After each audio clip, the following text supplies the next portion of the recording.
Hey guys! Tonight we begin with the surprisingly well-documented and often wildly misunderstood daily life of Chinese courtesans in ancient times. So before you get comfortable, take a moment to like the video and subscribe, but only if you genuinely enjoy what I do here. And let me know in the comments where you're tuning in from and what time it is for you. It's always fascinating to see who's joining us from around the world. Now, dim the lights, maybe turn on a fan for that soft background hum, and let's ease into tonight's journey together. Your screen will slowly fade to black, not because it's broken, it's intentional. Because light, even soft light, tricks your brain into thinking the day isn't over. It suppresses melatonin, making you sleep poorly, restlessly, and with fleeting dreams. So let it fade, just lie still. You wake up, though it's more accurate to say your body remembers that you exist before your mind catches up. It's morning, allegedly. Though in this place, time is more of a suggestion than a certainty. Sunlight tries to sneak in through the crimson silk curtain, half eaten by moths, but mostly just casts a weak red glow across the room like a blush no one asked for. The room, if we're being generous, is a box made of creaking wood and regret. You live, work, sleep, dream, and occasionally scream here. It's about the size of a coffin designed for two people who hate each other. The walls are so thin you can hear someone in the next room softly threatening to kill her makeup brush if it keeps shedding. You think it might be Minghua or Makes-you or someone else who used to have dreams. The bed is straw stuffed, mostly flat in the middle with two raised corners that function as flea condos. The frame moans louder than you did last night every time you move. The sheets smell like perfume and other things you try not to identify before breakfast, assuming you're lucky enough to get any. Your head is throbbing slightly. The wine was cheap. The guest was cheaper. Your mouth tastes like last night's lotus root stew, desperation, and probably a coin or two. You sit up slowly, every muscle stiff from sleeping, curled like a shrimp in a too-small bed that doubles as a performance space. Your hair is stuck to your cheek. Your thigh is stuck to the wood. You don't ask questions. In the corner is a chipped bronze mirror. It reflects just enough of your face to remind you you're not done yet. Your eyes are puffy, your lips are cracked, and the smear of rouge on your cheek makes you look like a disgraced opera character. You look like you've been through something, because you have, and the day hasn't even started. From outside the door, you hear someone vomiting softly and then cursing the local magistrate's son by name. You nod to yourself. Good. That means at least one girl had a worse night than you. Balance. The brothel is waking up, if it ever really sleeps. You can hear footsteps, giggles, slaps, the clinking of hairpins, the splash of water in communal basins. There's the telltale whine of someone discovering her favourite sash is missing, and the usual debate over who owes who for the crushed jade bangle. Business as usual. Your possessions, if you can call them that, are piled in the corner. One comb with missing teeth, two silk handkerchiefs, one yours, one probably cursed, a bundle of makeup wrapped in a rag, and a charm tied with red string to keep nightmares away. It doesn't work, but the girl who sold it to you had really convincing eyebrows. You reach under your pillow and check that your emergency coin is still there. It is. You exhale. That coin has kept you fed twice and bought off a drunk guard once. It's not just money, it's hope in circular form. There's a small table beside your bed on which sits an empty wine cup, a cracked oil lamp and a single peach pit. You have no memory of eating the peach, that's fine. Your life is full of small mysteries. Like, why did the poet insist on reciting Tang verse mid-climax? Why does Madame Bao keep pretending she can't hear the mice? And who keeps stealing the good coal? You throw your legs over the side of the bed and prepare to stand, and your knees crack, your ankles protest. But they get with the program. You're a professional. You stretch, scratch, and mentally prepare yourself to put on your game face. The one that says, I'm alluring, available, and only marginally haunted. Your shift doesn't technically start until someone shouts for you, but that's more of a guideline. Business hours are fluid when your job is part therapist, part actress, part hostage, part fantasy. You're expected to be ready at any time, and by ready they mean painted, perfumed, and poised to flatter men who think quoting Confucius entitles them to a discount. You peer out the door. Down the hallway, one of the new girls is practicing her smile in the polished surface of a wine jug. She sees you and beams. You smile back. It's polite. She still believes she'll be gone in a year, that someone will fall in love, rescue her, write poems about her lips. You want to tell her not to waste her wishes, but instead you nod and go back inside. She'll learn. You open the small wooden chest at the foot of your bed. It groans, not unlike your knees. Inside are your clothes. 3 robes. One plain, one seductive, one for rainy days when your soul can't be bothered. You choose the second. Today feels like a high-paying client who doesn't understand boundaries kind of day. You'll wash your face, you'll brush your hair, you'll paint on a smile and walk out into the hallway where the air smells like rice powder and old secrets. Because this is your life, and you're very good at it. Tomorrow maybe something will change. But for now, you have customers to enchant, rules to break, and at least 2 songs to fake enthusiasm for. And a new day has officially begun. There is no such thing as privacy in a brothel. That includes bathing, hygiene, and every deeply personal act you would rather not narrate to a room full of mildly hungover women comparing pimple cures. You step into the hallway with your wash basin tucked under one arm and your dignity loosely strapped to the other. Your bath water isn't waiting. It never is. The brothel has one common area for washing, a stone-tiled room with 3 wooden tubs, 2 cracked mirrors, 1 clogged drain, and 0 sense of discretion. It's communal, chaotic, and somehow always smells faintly of steamed turnips and disappointment. You join the morning procession like it's a ritual, because it is. Every girl in the house must go through it. Splash, scrub, perfume, repeat. You try to get there early to claim one of the less splintered basins. Today you fail. By the time you reach the room, there's already a line. Lotus is wringing out her hair and cursing her reflection. Ping Ping is halfway through scrubbing her back with a sponge that looks like it used to be a curtain. One of the junior girls is sobbing because someone borrowed her comb without asking. Again, you breathe through your mouth and find an open corner. The water comes from the large cistern in the courtyard. Cold because boiling it takes time, firewood and care, 3 things in short supply. You ladle some into your basin, it's icy, and your skin instantly regrets being alive. You shiver but stay quiet. The trick is to act like it doesn't bother you. If you complain, someone will call you delicate, which is just a polite way of saying useless. You dip your cloth in and begin wiping down your arms. The water is already turning cloudy with last night's makeup. You scrub your face with practiced indifference. The rouge comes off reluctantly. The kohl requires more persuasion. You use the edge of your nail to lift what remains of your eyeliner. It feels like scraping away a small piece of your identity. Soap, as you understand it, is a luxury. Most of the time you use a mix of powdered rice, crushed mung beans, or, on fancy days, a paste made from silk tree bark. Today it's just water and hope. You scrub until your skin tingles and your self-respect climbs back to the level of minimum functional. You work quickly, methodically. Underarms, feet, behind the ears, neck. You ignore the bruises, everyone does.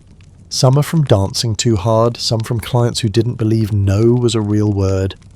You've learned which ones fade fast and which you have to cover with extra powder. The body remembers, so does the mirror. A girl next to you sneezes, then swears at the gods. You nod sympathetically. Cold season. Again, you make a mental note to avoid her wine cup. You wring out your cloth, dump the water out the window, no plumbing, just gravity and hope, and reach for your scent jar. It's not real perfume, it's dried orange peel soaked in rice wine and sprinkled with powdered jasmine. But it smells nice and covers most offences. You dab it behind your ears, on your wrists, and across your collarbone. One girl once bathed in it and passed out mid-sentence.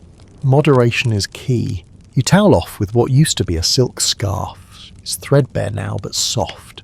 You wrap your hair in a knot and pin it with 2 bamboo sticks. Functional, unapologetic. You'll let it down later and curl it with a heated rod if a client asks for the wind-blown poet's lover look. As you leave, you pass a senior girl known for never bathing before noon. She gives you a lazy nod. Trying hard today, she mutters. You smile, just trying. She scoffs but doesn't press. Everyone knows that some days just trying is the biggest performance of all. Back in your room, you sit cross-legged on the floor and begin the rest of your preparation. Your makeup kit is a battered lacquer box with compartments for chalk powder, cinnabar rouge, crushed pearl and lamp soot. You've used the same brush for 3 months. You bite the bristles into shape. You dust your face with chalk first. Whiteness means refinement. Or at least that's what the poets say while adjusting their crotch-cloth. Then a smudge of red to your cheeks, a careful touch to your lips. You practice your smile in the bronze mirror.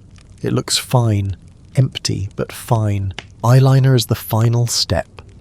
You drag a fine stick through lamp black and trace the edges of your eyes, extending the lines upward in the style of palace courtesans. It's not for beauty, it's for effect. Mystery, allure, distraction. Clients don't want reality. They want a mirage that charges by the hour. Once your face is painted, you unwrap your robe from its cloth bundle. It's silk, dyed in crimson, trimmed with cheap gold thread. The embroidery is starting to unravel, but no one will notice in candlelight. You tie it tightly and tuck a lucky coin into your waistband. You don't believe in luck anymore, but habits die slower than dreams. Last step, shoes. You slide your feet into embroidered slippers with pointed toes. They hurt, they always hurt, but you can't afford to look casual. Pain is part of the aesthetic. You sit for a moment, fully dressed, fully painted, and not yet moving. You are clean, technically. You are ready, almost. You exhale through your nose and listen to the house around you waking up in full laughter. Footsteps, the creak of floorboards, and someone tuning a peeper. A client is already asking for the one with the sharp tongue and soft hands. It's going to be that kind of day. You don't just get dressed. You construct an illusion. In this house, your wardrobe is your resume, your advertisement, your armor, and your downfall. Every color, thread, and fold has meaning. Every layer is a negotiation between what you can afford and what clients expect to see when they imagine their fantasies have good taste. Today you choose the red robe with the gold trim, not real gold, of course, but it gleams in candlelight, and that's enough. The fabric is thin and slightly worn near the hem, but it hugs you in a way that says expensive if no one looks too closely. It's not your best robe, but it's dependable. You call it the safe bet, like a loyal friend who flatters your curves but never steals the spotlight. You tie it tightly with a sash dyed in faded plum, once luxurious, now more practical than pretty. Then you tug at the collar, letting it slip just low enough to suggest a hint of scandal, but not too low. There's a line. And yours was drawn by years of watching how far clients are willing to follow their own illusions before reality breaks the spell. Underneath you wear a silk chemise, paper thin. You bought it from an old merchant who claimed it once belonged to a palace concubine. He also sold love potions and singing crickets. So take that claim with a grain of salt and a splash of wine. You check your reflection in the bronze mirror. Not for approval, for calculation. Your face is painted, your hair is up, your robe is draped to perfection. You look like someone who might inspire a mediocre poem and a small tip. Could be worse. Now come the accessories. You only own a few, but you rotate them like they're rare jewels. First, the earrings. One pair, glass beads pretending to be jade. They tinkle slightly when you move your head. Clients love the sound. They say it reminds them of courtyards in spring. You say nothing. Second, the hairpin. This one is real silver. A gift from a merchant who wanted to keep you. You didn't let him, but you kept the pin. It's shaped like a plum blossom and still catches light like it has something to prove. Third, the bracelet. Bronze carved with phoenixes chasing each other. It's heavy and makes your wrist ache by midday, but it draws attention to your hands, and your hands are part of the performance. Graceful, soft, always suggesting you know 100 secret things. You glance at your shoes, embroidered slippers with worn soles and delicate threading. You've repaired them 3 times. One day they'll fall apart mid-dance and you'll laugh about it until someone stares too hard. For now, they stay. Your entire outfit is curated not for comfort, but for attention, visibility, mystery, the illusion of wealth wrapped in the exhaustion of maintenance. Downstairs, the other girls are also preparing. You hear debates about colour combinations, sash placement, sleeve length. Too long and you look slow, one girl says. Too short and you look eager, another replies. A third groans and says, just wear the yellow one, it hides wine stains. You step into the hallway and they glance at you, taking mental notes, not judgment, assessment. This is a competitive ecosystem with silk and rouge for camouflage. A girl in lavender mutters, going for poetry clients today. You smile, going for anyone who doesn't smell like pickled cabbage. She laughs. It's a compliment disguised as a joke. Your robe whispers wealth. Your collar hints play. Your eyes, ringed with kohl, say, I've heard every line and still might pretend to like yours. The younger girls study you. They haven't learned yet that appearance is a dance of controlled deception. One is wearing 3 necklaces and looking like a jewellery display. Another's robe is so stiff it barely moves when she walks. You want to tell them that elegance isn't just fabric, it's movement, tone, and knowing exactly when to let your sleeve slip just enough to raise a heartbeat. Clients notice everything, or think they do. They watch the swing of your robe, the twist of your hair, the gleam of your bracelet. They think it's natural, that you wake up adorned, that your beauty drips from silk rather than effort. They never see the needle you used to fix that hem at midnight, or the bruises you covered with powdered pearl, or the hours you spent practicing how to walk without creasing your robe. But you do. You pause at the top of the stairs. Down below, the scent of wine and smoke is already thick. The lute player is tuning up. Madame Bao is shouting for someone to light the lanterns before dusk falls. A client arrives, laughing too loudly.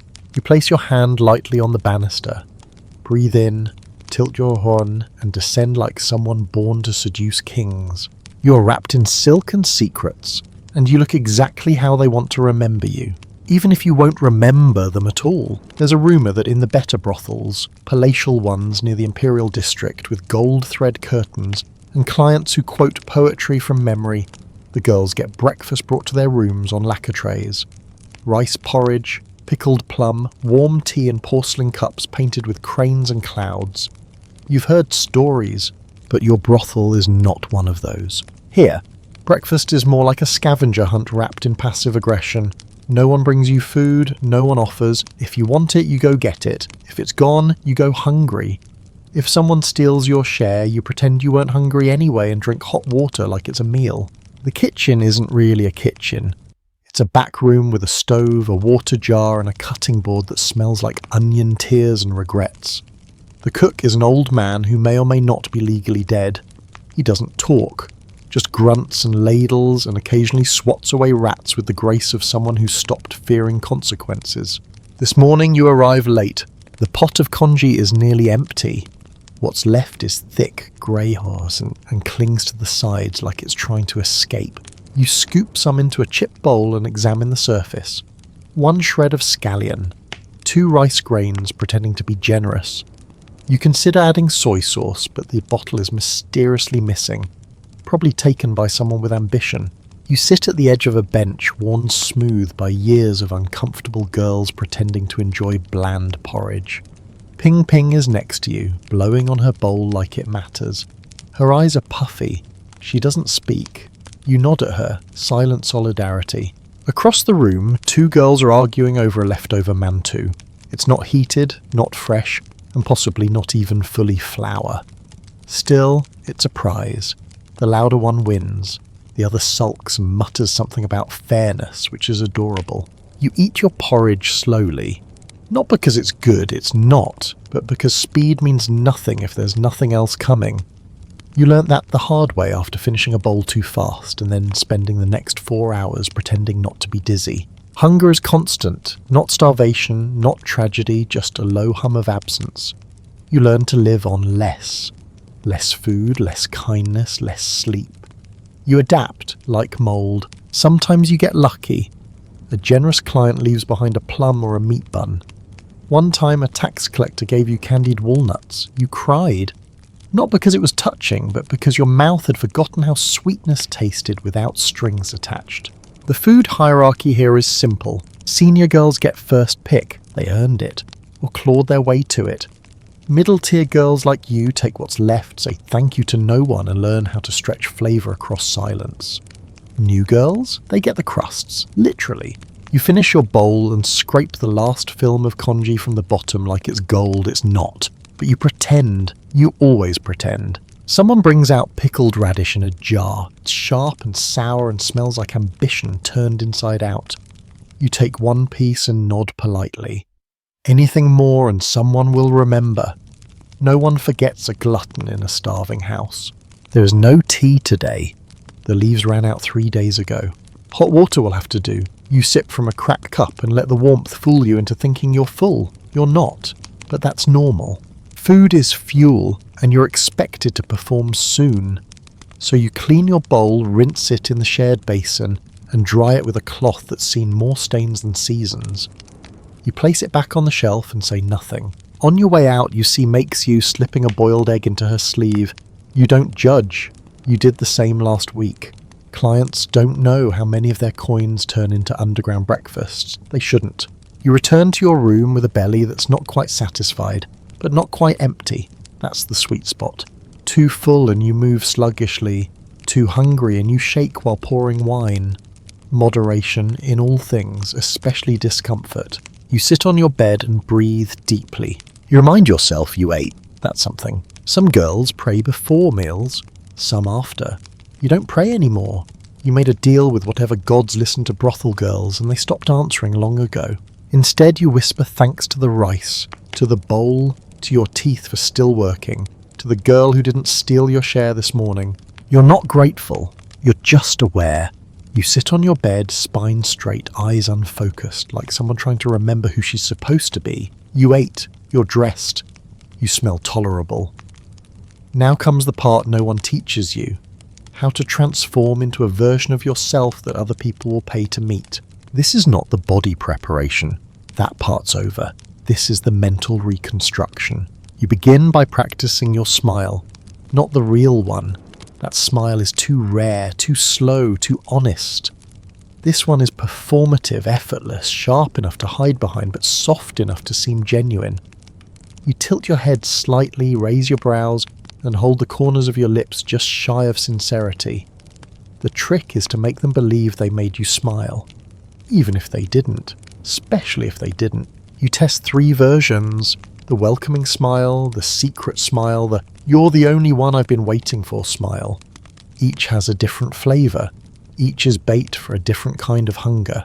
There's a reason you do this alone. You can't build a mask in a crowded room. The next exercise: posture. You adjust your shoulders, stretch your neck, and remind your body it has to look elegant while hiding fatigue. You practice sitting in ways that suggest openness without availability. Legs to the side, back straight, chin slightly lifted. Not high enough to seem arrogant, not low enough to appear submissive, just poised, like a poem trapped in human form. Then comes voice. You whisper a few phrases. "Good evening, sir.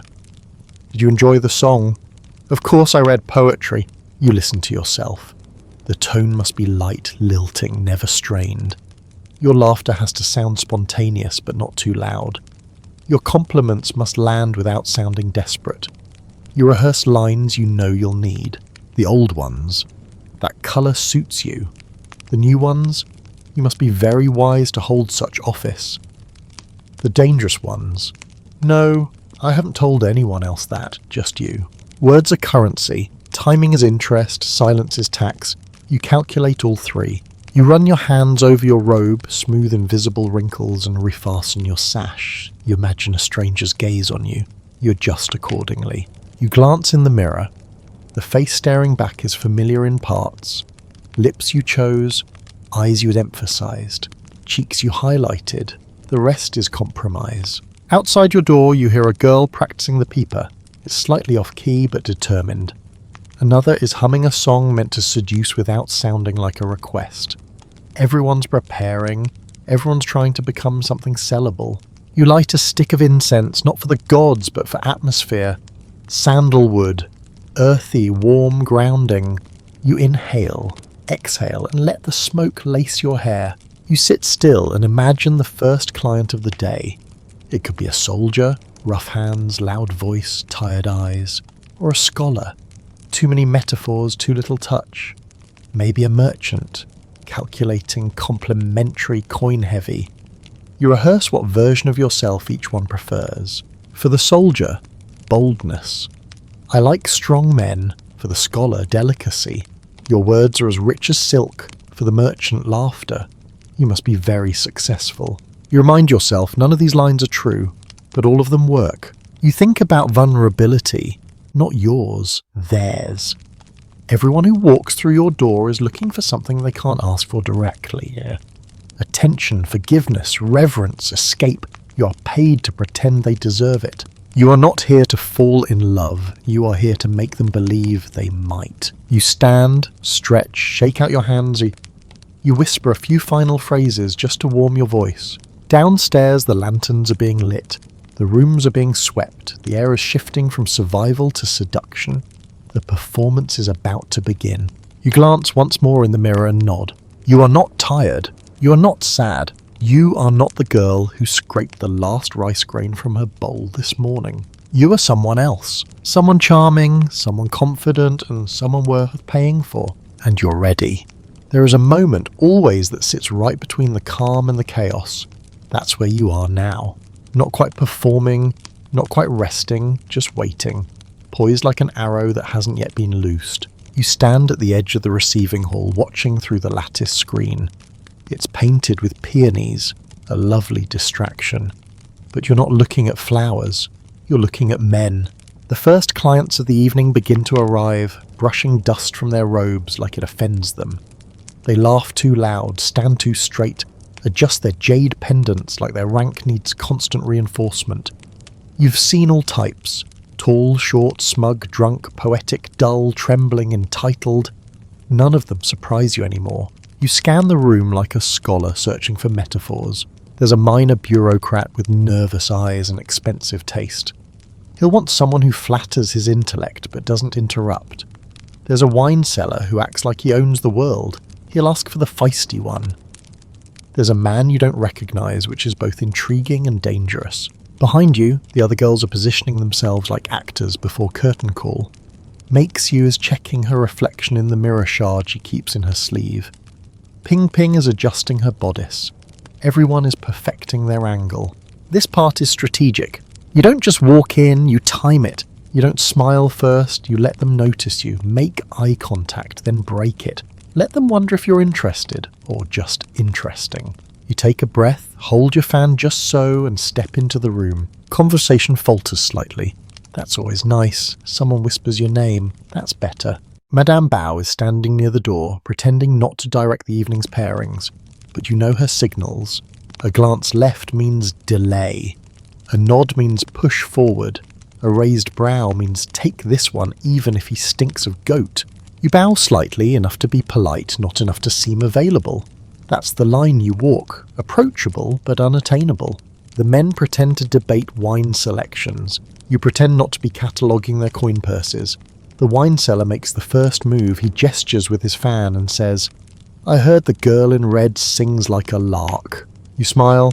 "Only on Tuesdays." "It's not Tuesday." He laughs too hard, then signals for a private room. You glance at Madame Bao. She nods, but not too firmly. This isn't a command, it's a suggestion wrapped in pressure. You stall. "I promised a song to Master Lu," you say, gesturing toward the bureaucrat. "He's been waiting."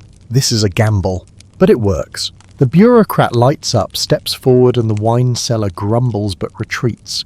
You just reshuffled your evening. A quieter man, more poetry, less groping. Worth the maneuver. Makes-you gives you a subtle thumbs up behind her fan. You wink. You sit beside the bureaucrat. Not too close, not yet. You pour the wine, let your sleeve brush his hand. He blushes. You smile like it's a secret. He asks if you've read Songs of the South. You say yes, you haven't, but you know enough lines to fake it. He quotes one. You nod like it changed your life. Across the room, Ping Ping is seated on a soldier's lap already. Fast game, high risk. But she likes bold men, or she likes their tips. You respect it. There's a rhythm to all this, a choreography of glances, gestures, and silence. You must be interesting enough to earn attention, but mysterious enough to keep it. You must laugh without mocking, flatter without lying, tease without offending. Each client is a puzzle. Some are easy, some are exhausting. The bureaucrat begins talking about his position. Not the important part, just the boring details. You nod, you ask questions, you refill his cup, you suggest a song. When you sing, the room softens, not because your voice is divine, it's decent, but because it signals a shift. This isn't just flirting anymore. This is art, this is illusion. He leans in slightly, you let him, but not too much. Madame Bao watches from across the room. Her eyes flick from you to the door where more clients are arriving. Time to rotate. You excuse yourself gently, like a river slipping around a rock. Will you return, he asks. If I'm missed, you say. You won't, but he'll think of you anyway. Back in the hallway, you exhale. First one done. Nerves steadied. Persona secured. One down, several to go. Elite clients are a different species. They don't just buy your time.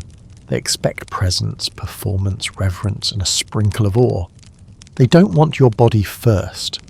They want your attention filtered through wit, historical reference, and elegant restraint.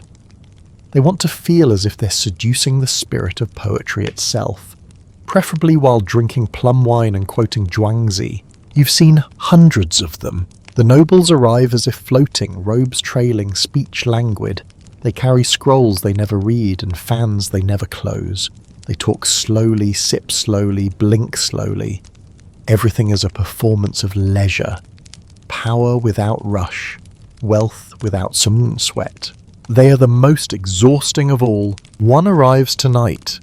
He's dressed in silk the colour of dusk, his hair tied with a jade pin carved in the shape of a lotus. He smells like orchid oil and supremacy. Everyone in the room adjusts slightly. Even Madame Bao sits up straighter. This is someone who could change fortunes with a sigh. You're summoned before you speak. He doesn't ask, he gestures. You bow and glide toward him, every movement curated. This isn't flirting, this is theatre. He doesn't speak right away. He studies you. You let him. Have you read Li Bai? He asks, like it's a test. I prefer Du Fu, you reply like it's a trap. He smiles, just a flicker. The game has begun. He pours the wine. You let him. That's a signal. I'm allowing you into my ritual.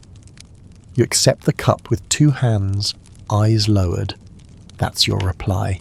I understand the stakes. He speaks in metaphors. You reply with veiled truths. He says you have eyes like mist. You say mist obscures mountains. He nods, amused. You drink. With elite clients, the performance is cerebral. They don't want to be touched, not yet. They want to be understood, or at least flattered by the illusion that they are. He quotes a line from the Book of Songs. You reply with a Tang couplet. He raises an eyebrow, surprised. You weren't supposed to know that one. You've read enough to fake depth, memorized enough to build scaffolding around their egos. You know which verses make them feel nostalgic, which metaphors hint at unspoken longing, which silences make them lean in, Chloe. He reaches out and touches your wrist. That's not desire. That's permission. You shift slightly, let your sleeve slip, revealing a hint of skin. Not too much, just enough to suggest that mystery wears silk in your house. He smiles again, wider. You've passed the first test. Now come the stories. Elite clients don't want to hear about your day. They want tales, fables, intrigue. So you invent a memory, a walk under lanterns, a friend who vanished during the Lantern Festival, a whispered prophecy from a fortune teller. Is any of it true? Maybe. He listens as if each word is carved from moonlight. You watch his fingers tap the rim of his cup. He's thinking, calculating, enjoying the weight of attention. He asks for a song. You choose a quiet one, not the usual crowd pleaser. This one has sorrow in the notes, hints at tragedy. Men like this love tragedy, especially when it doesn't belong to them. When you finish, he leans in. Why are you here? He asks softly. You smile. Same reason as you, to forget something. He doesn't answer. He gives you a hairpin, ivory inlaid with mother of pearl. For the story, he says, not the song. You bow. Later you'll sell the pin. Or keep it. Depends on how generous the wine seller is feeling next week. He leaves with no promises.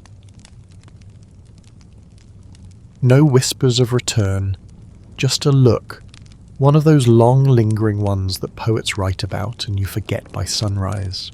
You sit still for a moment after he's gone. Your face is calm, your heart is steady, your mind is tired. The elite don't demand your body, they demand your soul in pieces, wrapped in verse, served with silence. And you give it to them, because that's the job. There are nights when your robe still smells like sandalwood and someone's poetry, but you know it's time to prepare for round 2, the real shift. The elite have left or are floating towards someone else. What's left is the core of your income. The men who don't quote verses, don't whisper metaphors, and don't care about your tragic eyes unless they're batting at the right moment. These are the soldiers, traders, delivery hands, paper pushers, and men who forgot how to flirt somewhere between adolescence and ale. They arrive in waves, louder, hungrier, with mud on their boots and silver clutched tightly in coin purses that still smell like their wives' disapproval. You adjust your demeanour accordingly. Elegance becomes resilience. Wit becomes survival. That gentle, melodic voice you used with the noble earlier, gone. You switch to something earthier, easier. Drink up becomes your love language. The first one tonight is a travelling spice merchant. His robes are dusty, his beard is uneven, and he smells like cumin. He doesn't bow, he slaps the table and asks if you're the one who sings and doesn't bite. You smile, only if you ask nicely. He laughs loud. You win that round. He wants wine. You pour. He wants food. You send a runner. He wants to touch your hand before you've even sat down. You let him graze your wrist and pretend your skin hasn't already toughened against surprise. His stories aren't subtle. He talks about trade routes, bandits, near death by fishbone. You nod at the right times, laugh when prompted, and gently steer his gaze away from your chest every third sentence. Next, a soldier. His armour is scratched, his eyes are bloodshot, and he says your name like it's a battle cry. He reeks of sweat and triumph. He doesn't want a song, he wants to be reminded that he's alive and someone notices. You place your hand on his chest and say, still beating. He almost cries. He tells you about a friend who didn't come back from a recent skirmish. You don't ask which one, you just refill his wine. These clients don't want mysteries, they want release, pressure valves. Moments when they can stop being angry, tired, invisible. You give that to them, with your smile, with your s**ness, with the way you pretend the world narrows to just their voice, their face, their need. Some are respectful, some are not. Most fall somewhere in between. Awkward, yearning, too human to hate and too selfish to adore. You learn their rhythms. The trader will try to kiss you if you let him. The soldier will ask if you remember him from last time. You do, you always do, even when you don't. Later, a scholar who didn't make the cut with the elite girls stumbles toward you. He's drunk, slurring lines from a play you recognise but don't enjoy. He tries to sit too close. You manoeuvre with grace honed by repetition. You touch his arm, redirect his attention, whisper something vaguely wise about the moon. He sobers slightly, or pretends to. You sing to keep him at bay. There's a rhythm to this chaos. Between laughs and pouring and dodging and nodding, you feel your energy stretch thin, like silk pulled over too many sharp edges. You've mastered the art of looking engaged while scanning the room for who's too drunk, who's too bold, and who's about to ask if he can take you home. He can't, not unless he buys the building. Sometimes there's a traveller. Tonight it's a man from the north with weathered skin and a foreign accent. He doesn't talk much, just watches. His gaze is less invasive, more curious. You sit with him in silence for a while. It's strangely refreshing.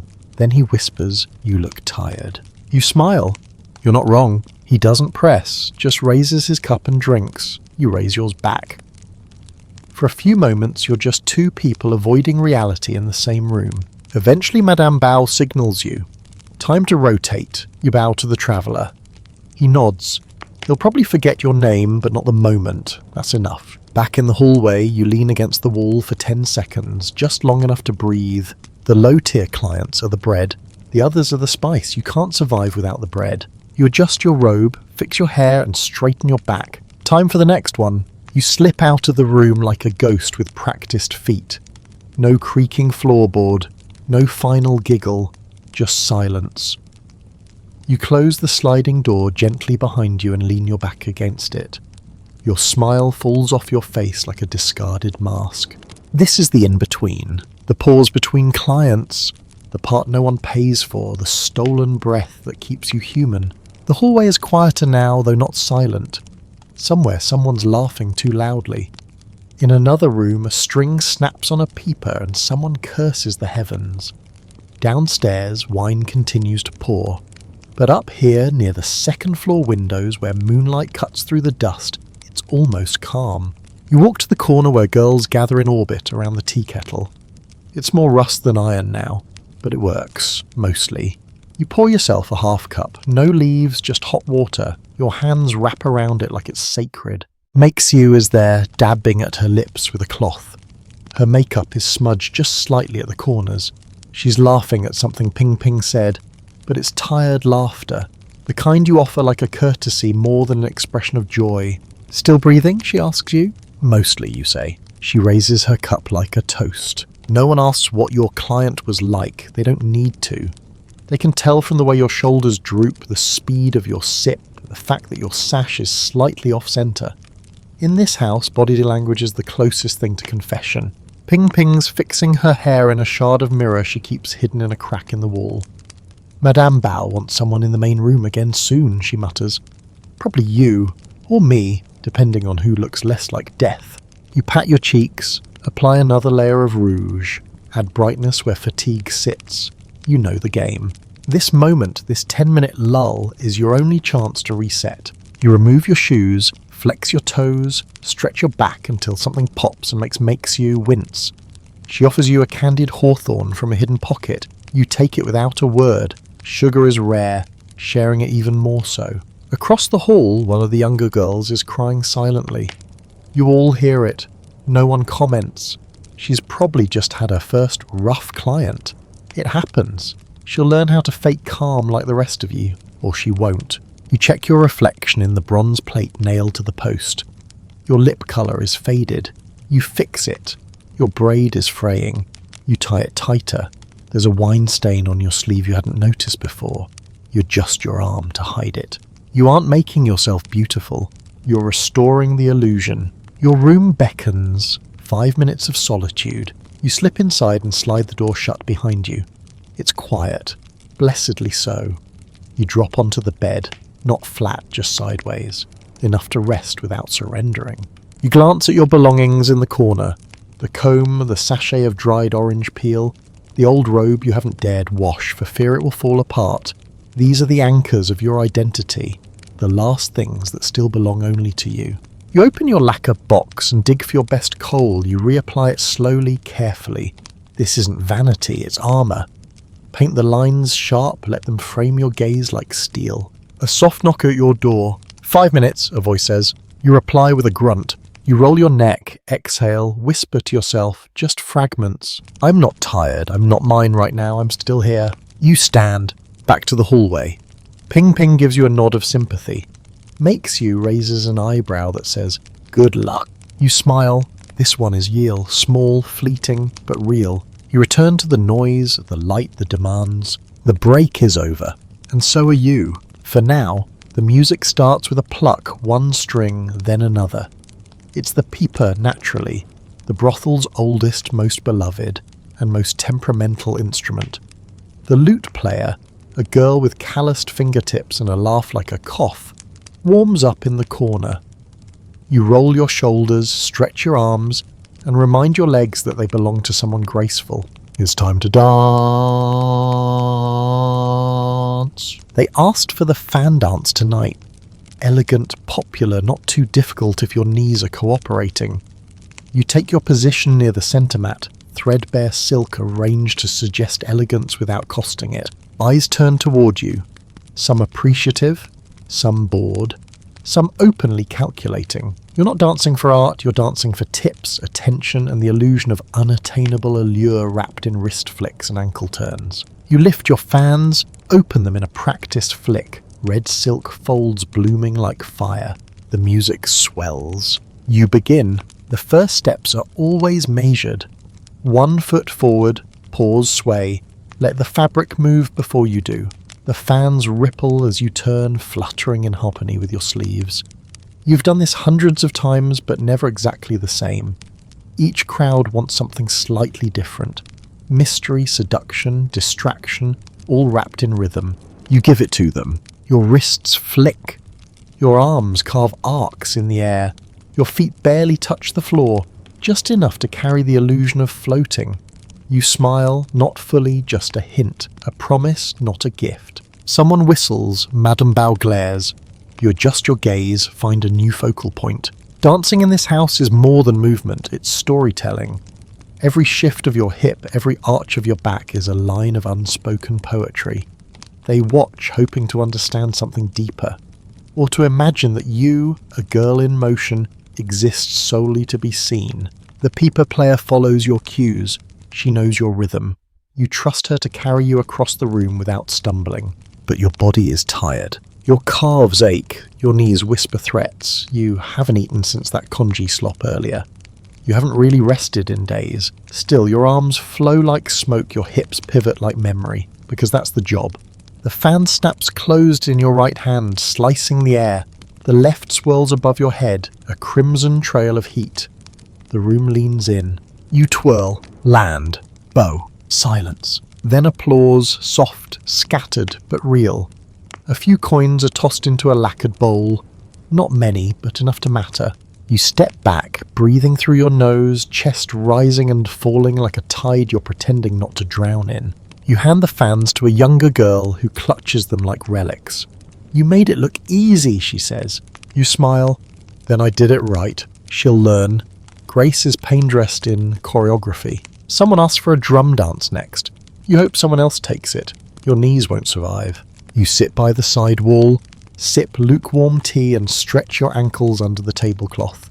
Ping Ping leans over. "Your spin was off tonight." You smirk. "So was the floor." She chuckles. "Fair." The lute girl starts another melody, slower now, a ballad. One of the newer girls is singing. Off-key but with heart, you respect that. Your robe sticks to your back with sweat you blot discreetly. Dancing isn't just art, it's seduction disguised as discipline.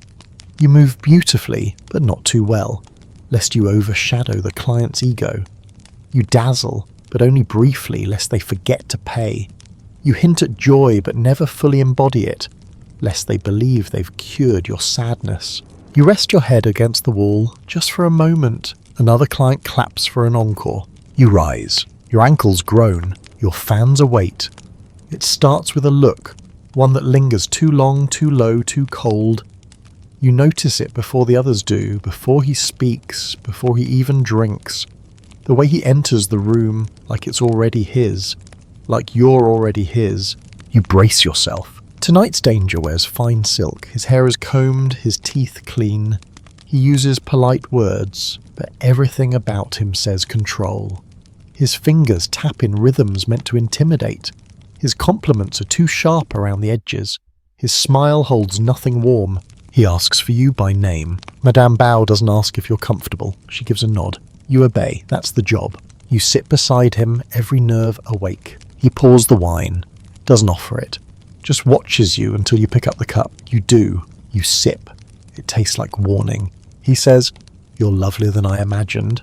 You say, "I hope your imagination is generous." He smiles, but doesn't reach his eyes. This is the client you rehearse for.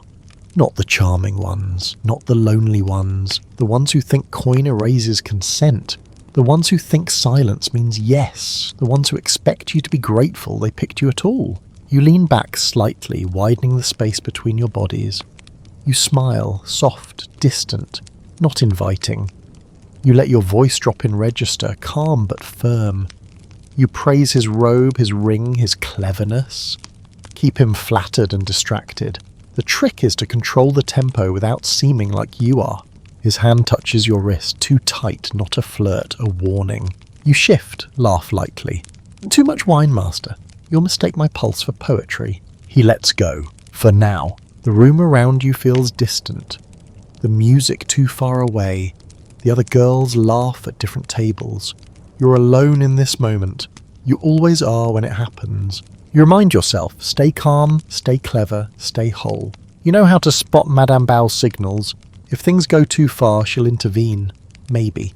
If she thinks the man will return, if she believes the risk outweighs the coin. You also know how to signal her. You scratch your cheek twice, adjust your earring, pause before sipping. It's code, not foolproof, but it's something. He leans closer, breath hot. Do you kiss back? You smile. I do better. I make men forget they ever needed kisses. It buys you time. Another girl passes. She sees you. Eyes narrow. She knows. She makes an excuse. Bao wants you to check the wine stock.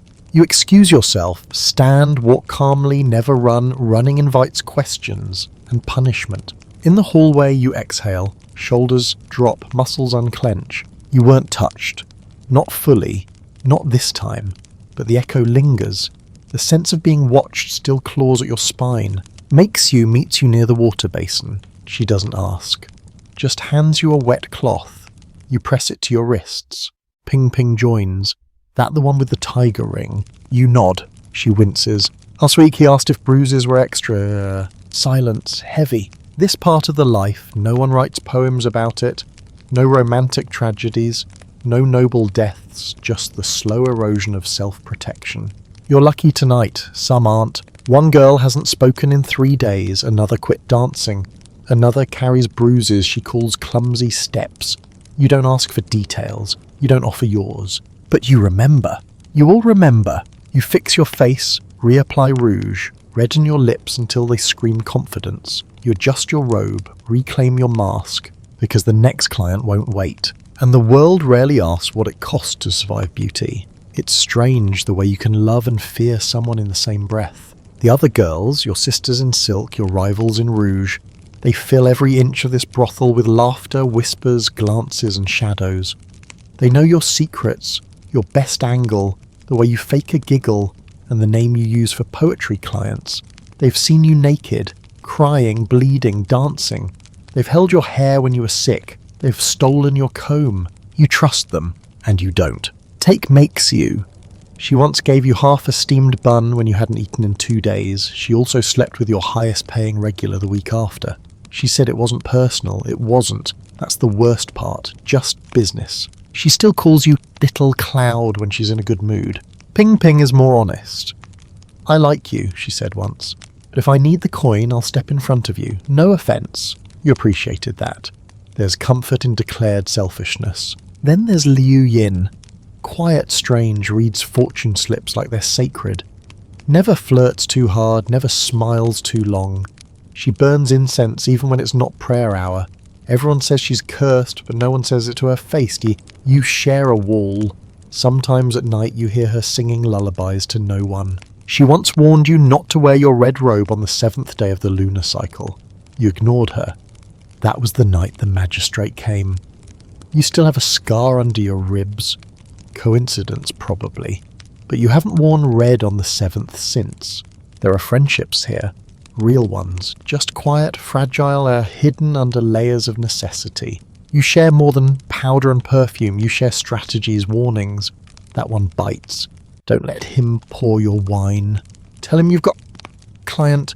You take turns with the worst drunks, rotate bruises like chores.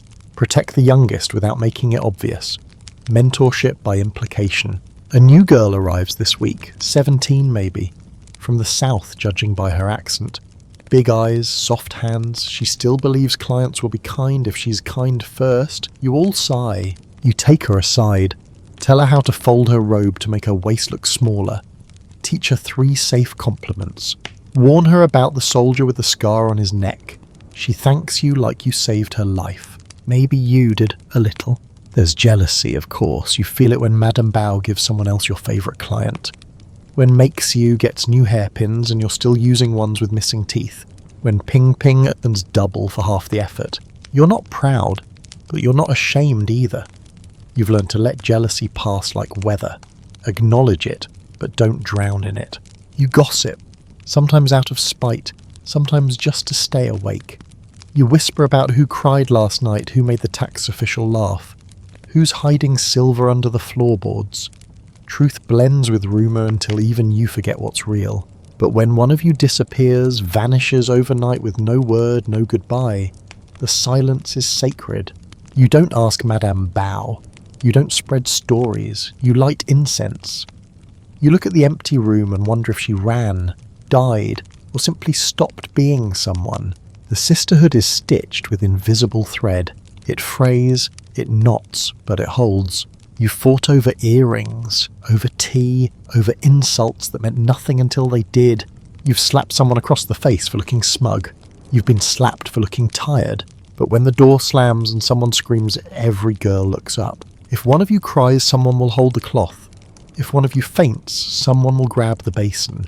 If one of you is hurt badly enough to bleed, someone will sit beside you until morning. You don't talk about love here. But something like it lives between these walls. And sometimes when the lanterns dim and the night is almost kind and you look at the girls around you, not rivals, not enemies, and see something resembling family. This place looks like it runs on wine and poetry, but it doesn't. It runs on power, quiet, invisible, stubborn power. And none of it belongs to you. At the top of the pyramid sits Madame Bao. You call her Madame or Auntie, depending on how your night is going. She's not cruel, not exactly, but kindness is a luxury she rarely spends. She watches everything, doesn't blink much, smiles only when the magistrate visits or the coins overflow the bowl. She's the first voice you heard when you arrived. Pretty face, she said. Weak wrists, but we'll work on that. She's the one who assigns rooms, ranks the girls, sets your price. She decides who sings first, who dances last, who gets a new robe, who gets scolded for torn hems. Her ledger is the real shrine of the house. You don't hate her. You can't afford to. She feeds you, dresses you, protects you unless you stop bringing in coin. Then protection becomes neglect. Then neglect becomes disposal. It's not personal, just arithmetic. Below her is the gatekeeper, old Jin. He doesn't speak unless it's necessary. He has one good eye, two bad knees, and a long memory. He's the one who lets clients in or keeps them out. You once saw him drag a drunk man out by the collar like a sack of rice. You offered him a sweet bun after. He nodded, didn't take it. He holds your fate like a doorman to hell. Then there are the musicians, not slaves but not free. Paid in meals and room space, treated as background noise unless something goes wrong. You respect them. They can ruin your performance with one off note, or save it with a perfect improvisation. You learn to nod at them before every act, not out of courtesy, but pact. The kitchen girls aren't technically part of the brothel staff, but they know your secrets. They hear everything: who's weeping in the hallway, who got slapped, who threw up from bad wine. You're polite to them. They control the leftovers. And the guards, hired muscle, big men with dead eyes. They sit outside the main room at night, sipping rice wine and pretending not to notice bruises. They step in if someone draws a weapon. They step out if someone draws blood without one. You once saw a guard smile, you think it was a mistake. But even in this system, there's hierarchy among the girls. The top tier ones sleep upstairs, bigger rooms, more privacy, better lighting. You made it there last spring when the mayor's cousin visited 3 times in 1 month. You've been holding the position with fingernails ever since. The lower tier girls share beds, divide makeup, and get assigned the least desirable clients. No one says it aloud, but everyone knows who's rising, who's slipping, and who's already fallen. Every favour you ask has a cost. Every robe you borrow means a return to debt. Every compliment from Madame Bao is currency, or bait. Once, Makes You helped hide your broken sandal strap so you wouldn't lose your performance slot. A week later, she asked you to cover for her during monthly accounting. You agreed. The sandal wasn't worth your ranking. You smile at the gatekeeper, compliment the cook, offer a sip to the peeper player. These are not acts of kindness. These are investments. When clients ask if you're happy here, you laugh. Of course, you say, treated like silk, fed like royalty. But you don't believe it, and they don't need you to. They want the illusion, not the contract. Sometimes girls dream of taking over, becoming the next Madame Bao, wearing the tall comb, holding the ledger, issuing the nods. But it's just a dream. Bao didn't rise, she was placed. A widow once, some say. a concubine turned businesswoman. Others whisper she slit a man's throat and got rewarded with the deed. No one really knows, and no one dares ask. You don't aim to be her, you aim to survive her. So you master the rules. Never interrupt her. Always bow, but not too deeply. Bring gifts when coin is low, smile when corrected. Cry in private, because you're not the one running this house. You're the one surviving inside it. There's almost nothing in this life you control. Not the clients, not the schedule, not the food or the fees or the fabric of your robe. But there are slivers of space, tiny, fragile moments where control is yours alone. You build your rituals inside them. Each morning before your feet touch the floor, you whisper the same 7 words. A line your mother once said, or maybe one you invented. Today, I wear silence like a crown. You repeat it softly like a spell. If you forget, the day always feels off. You tie your sash 3 times, never 2, never 4, always 3. The 3rd knot means endurance. You never brush your hair before the 3rd chime of the 1st bell. Bad luck. You once did, years ago, and bled through your robe by midday. Coincidence, maybe, but superstition feels safer than disbelief. Makes You hums the same tune every time she paints her lips. Ping Ping always lights a stick of sandalwood, even if it makes her sneeze. One girl arranges her hairpins from tallest to shortest before every client, and another taps her left foot twice before opening the door. No one talks about these things, but you all do them. In a world designed to bend you, these tiny, strange acts are scaffolding. You have a talisman tucked into your bedding, a coin your grandmother blessed during a thunderstorm. It's dull now. The engraving's worn smooth from worry, but you touch it every night before sleep. Sometimes you ask it questions, sometimes it answers. You believe in ghosts, you have to. Too many girls vanish for no reason. Too many rooms go cold without explanation. There's a mirror in the back hallway you avoid at night. Once, you saw something that didn't move with you. It's best not to look again. There's a shrine behind the storage room. Just 3 candles and a wooden frog someone carved from peach bark. It's not official, not Buddhist, not sanctioned. But offerings appear anyway, a lotus petal, a hair ribbon, a broken earring. You left a rice ball once, it was gone by morning. You never ask who tends it, you just bow as you pass. Your prayers are small, you don't ask for love or escape. Those feel too greedy. You ask for clean water, for one good client, for your name not to be forgotten. Names matter. You write yours on paper every 7 days, then burn it in a teacup, just to make sure it still exists somewhere the fire can't reach. Sometimes when you bathe, you talk to your reflection. Not aloud, just with your eyes. You remind the girl staring back that she's still real, still here, that her thoughts are not for sale. You keep a journal under a loose floorboard. You don't write often. Paper is too precious, but when you do, you write in code. Dates replaced by moon phases. Clients by animals. Emotions by colours. If anyone found it, they'd think it a mad woman's scribble. That comforts you. You once wrote, "Today I felt like smoke and didn't apologise." You reread it sometimes when your voice feels too quiet. Some nights, after the last guest has gone and your back aches from too much performance, you stare at the ceiling and count your blessings, not because you're grateful, but because naming them is rebellion. A full meal, a kind client, a joke that made Ping Ping snort, a memory that didn't hurt, a robe that didn't tear, a song you got to choose, each one a seed. Maybe they'll bloom, maybe not, but counting them reminds you that you still plant things. You're not just a body rented by the hour, you are a creature of rituals, a believer in small gods, a writer of invisible stories, performer of sacred gestures no one else understands. And in those moments, between the bows, behind the rouge, under the noise, you belong to yourself, if only for a breath. But sometimes a breath is enough. The ink on the ledger dries faster than your skin after a bath. Every night is numbers, coins counted, debts tallied, expenses noted with a flick of Madame Bao's brush. You're not a person here, you're a line item. When you arrived, your price was set before your robe even touched the floor. New blood, Bao said. Educated, slightly skinny, pretty enough. 50 taels debt right there, room, robe, comb, training. Before you earned a single coin, you owed her everything. You still do. Each night you bring in silver. Clients tip sometimes. Your base fee covers company, wine, a song. If they want more, they pay more. If they want less, they still pay something. You average 7 clients a week. More during festivals, less when your voice breaks or your ankle swells. But only a slice is yours. Half goes straight to bow, house cut, then fees, musicians, lighting oil, snacks for guests. If you borrow a better robe, that's another fee. If you stain it, more.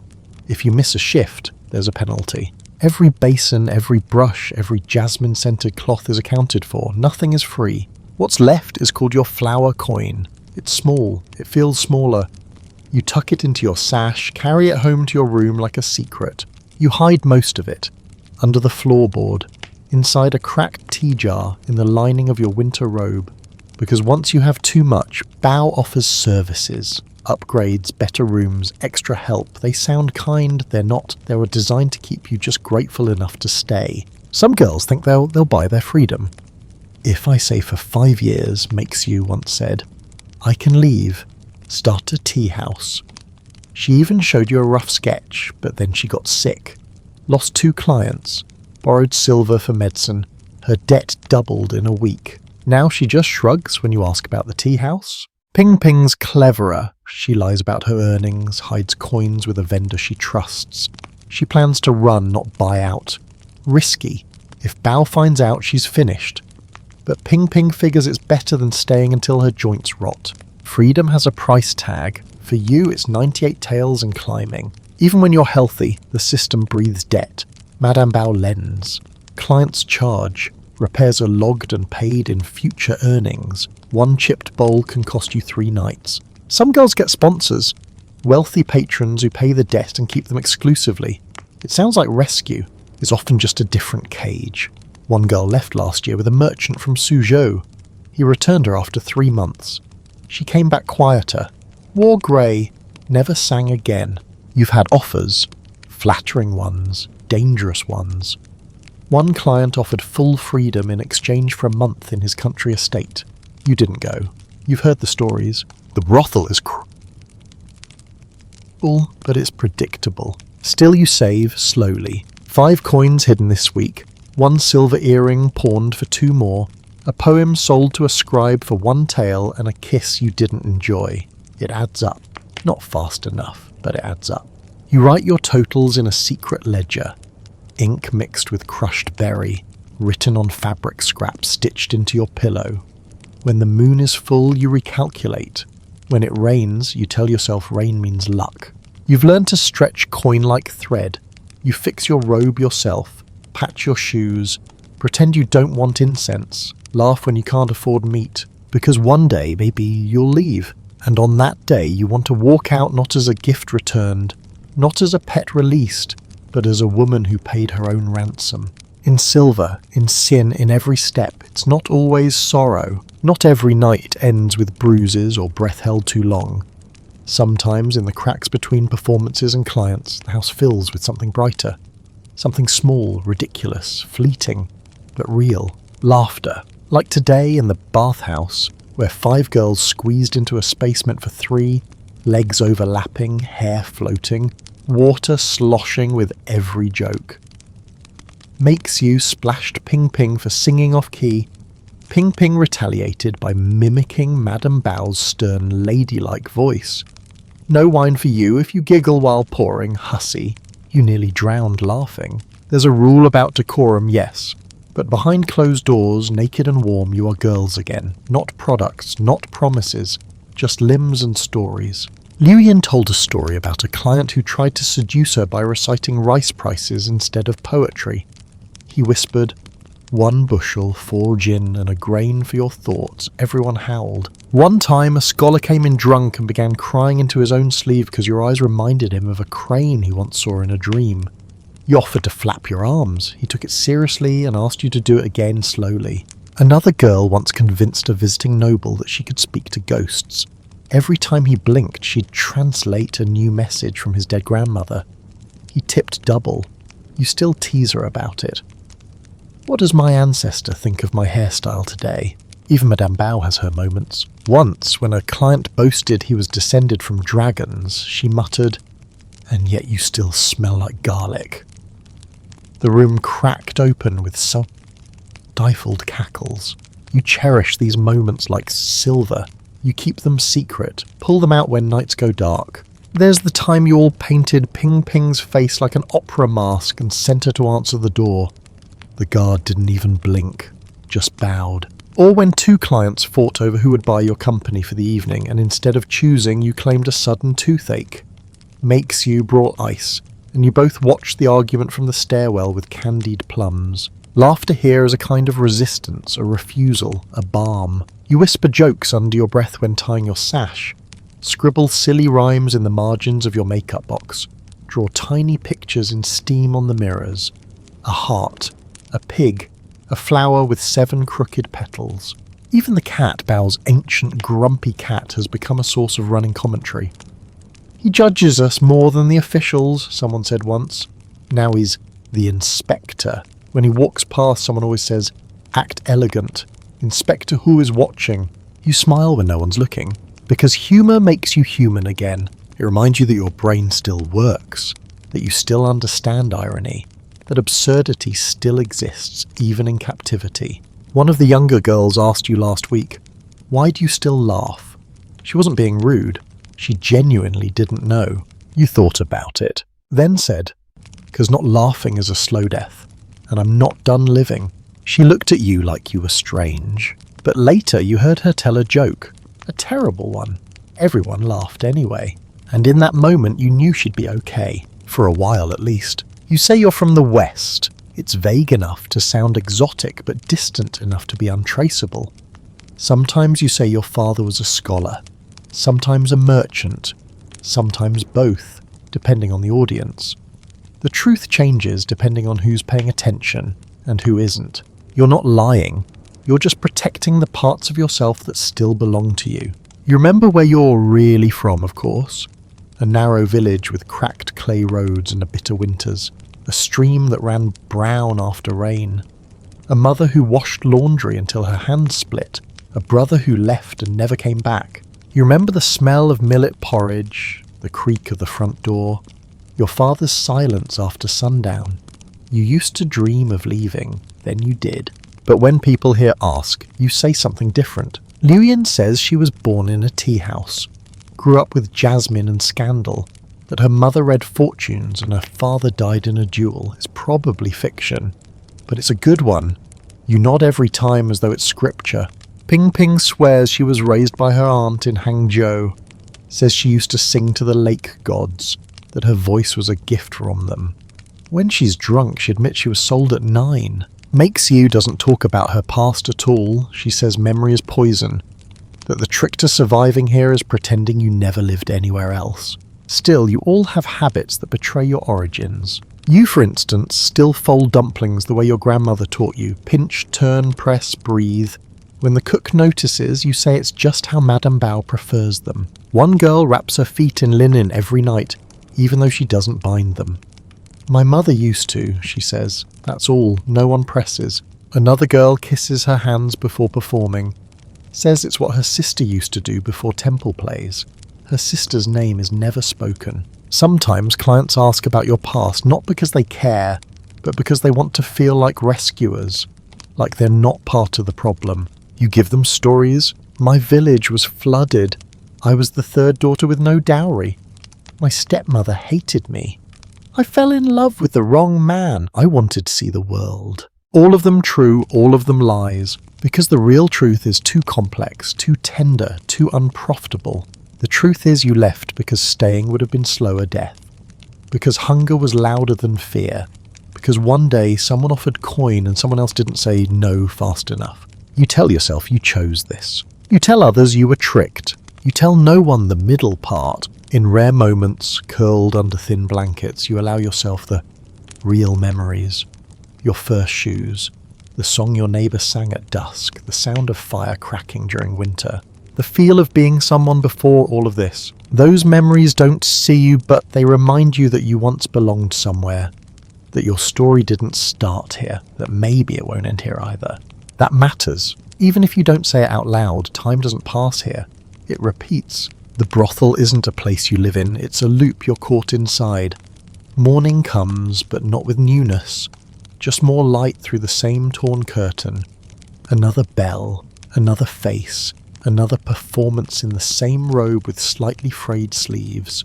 The calendar means little. You know the seasons only by the thickness of the bedding and the flavour of the congee. Winter means cracked knuckles and wine warmed over the brazier. Summer brings sweat in places no fan can reach and clients with too many questions. The festival days help. They break the monotony slightly. You mark them not by joy but by extra work, more guests, more paint, longer hours, and if you're lucky, more coin. But even the lanterns of mid-autumn begin to blur after enough years. You start asking yourself, was that last year or the one before? The mirror becomes your timekeeper. Lines that weren't there last spring now settle above your brow. A mole you never noticed seems darker. A grey thread in your braid flickers under the candlelight. These are your seasons, etched not in petals or harvest, but in skin.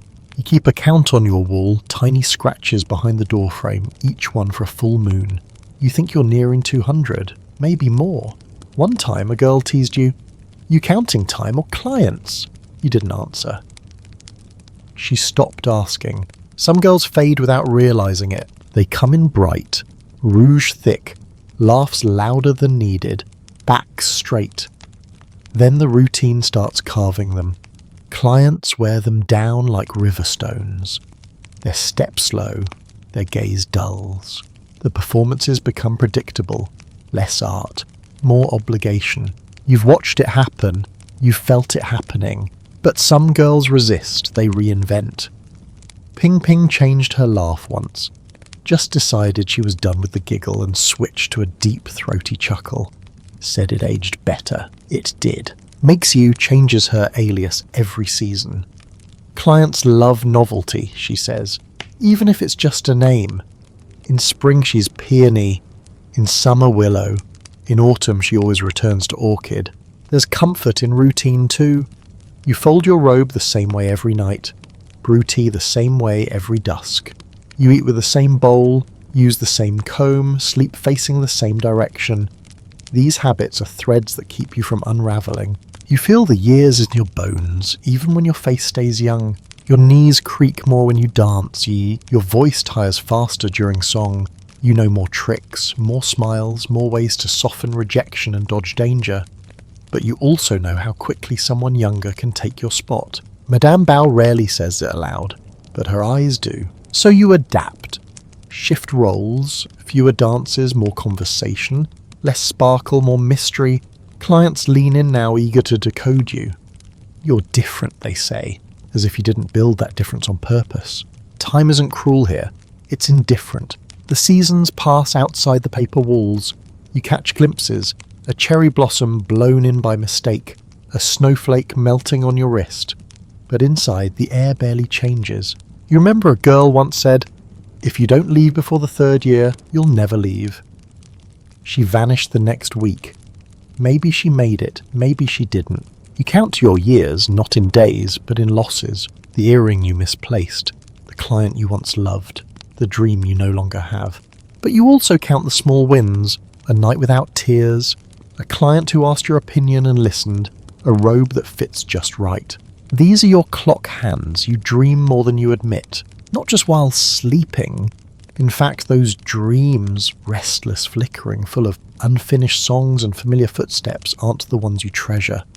The real dreams come in daylight, in the quiet seconds between pouring tea and painting your lips. You imagine things, like owning a garden, just a small one, with a pond maybe, carp that glint in the sunlight, a willow tree whose shadow belongs only to you. No men, no music, just silence that doesn't sting. Or becoming a storyteller, writing your life into scrolls, changing names, inventing happier endings. You'd leave out the bruises, keep the funny parts, pretend you were a spy, or a travelling opera star who escaped a fire and lived among bandits. You imagine full freedom, of course. Everyone here does. but the shape of it changes. For one girl, it's a room of her own and no hands grabbing at her. For another, it's shoes that don't have to match a robe. For you, it's walking without counting steps, eating when hungry, sleeping when tired. Simple, profound. There are books in the house, a small stack hidden behind the liquor shelves. Poetry mostly, some travel notes. You and Liu Yin take turns sneaking them out, reading by moonlight. You've read the same lines so many times they feel like prayers. My heart is a bird longing for its mountain. You whisper it before bed.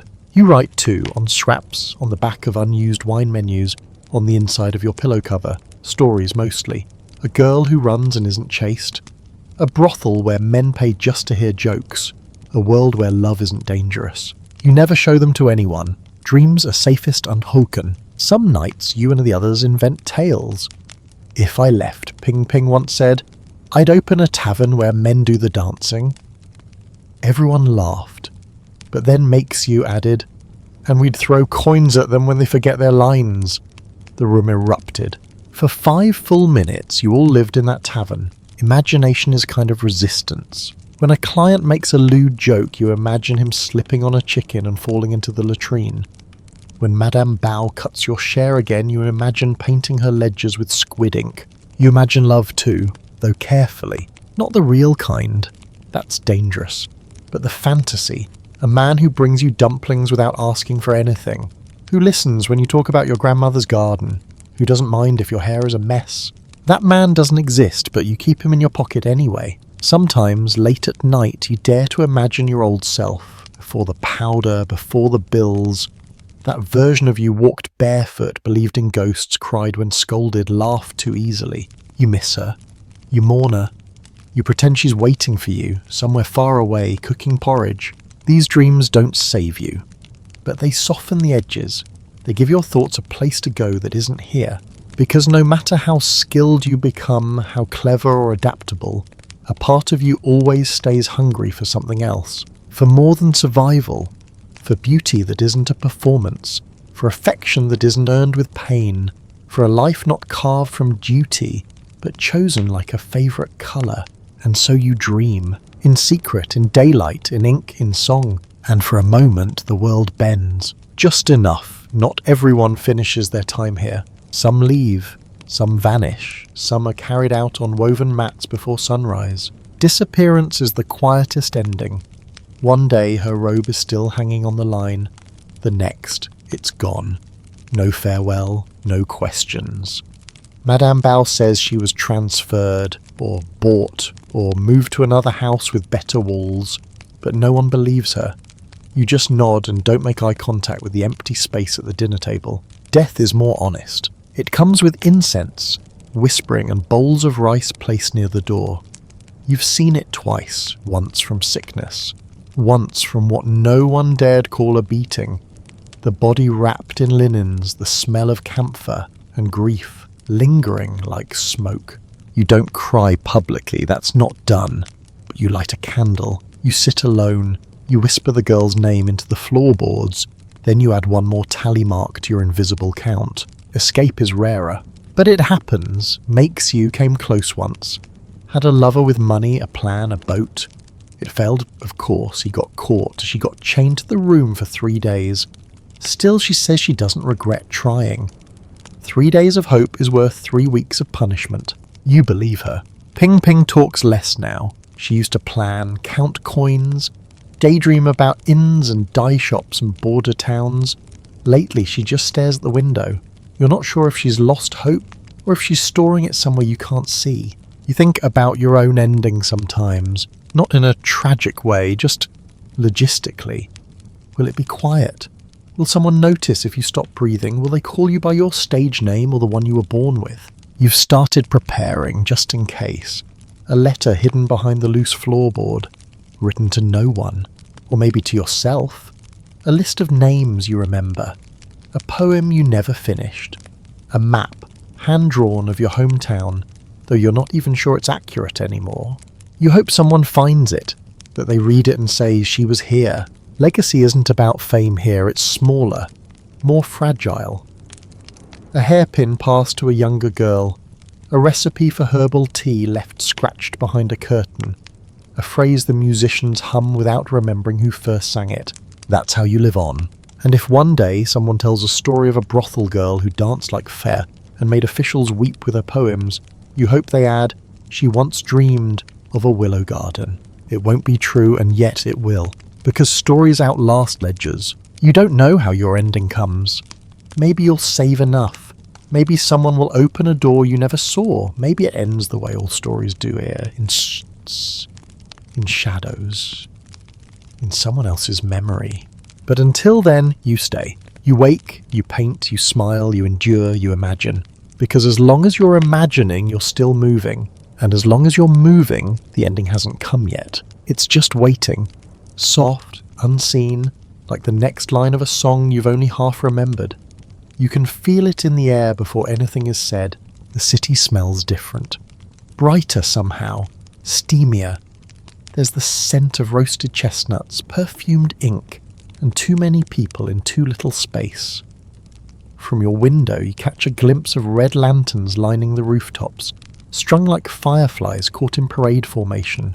Festival season. It doesn't matter which one.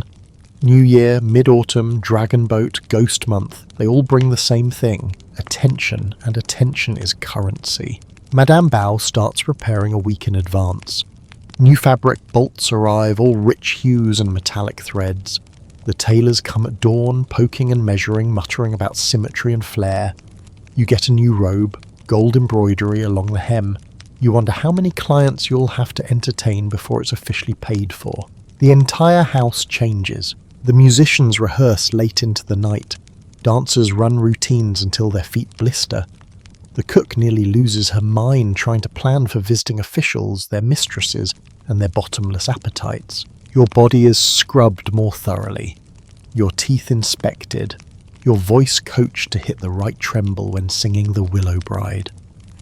The younger girls are drilled like soldiers. They mess up. They cry. They're told to cry prettier. You're used to it. The competition is worse during festivals. Other houses send girls to linger outside your gates, laughing too loudly, wearing robes just a shade bolder. Clients compare. Rank. Choose. Some book in advance. Others decide on impulse, often drunk. Tonight you have 4 on your list. 2 regulars, 1 visiting merchant, and a provincial judge who likes mystery, which just means you'll be blindfolded and ask confusing questions while he eats grapes. You polish your nails, practice your bow, iron your silence, but the stage is bigger than the brothel. On festival nights, the doors open to the public. Your house becomes a theatre. Courtyards are lit with firelight. Poetry contests erupt. Musicians play the same 4 songs in slightly different keys, hoping to catch someone's favour. You're expected to circulate, to be admired like a vase, only more talkative.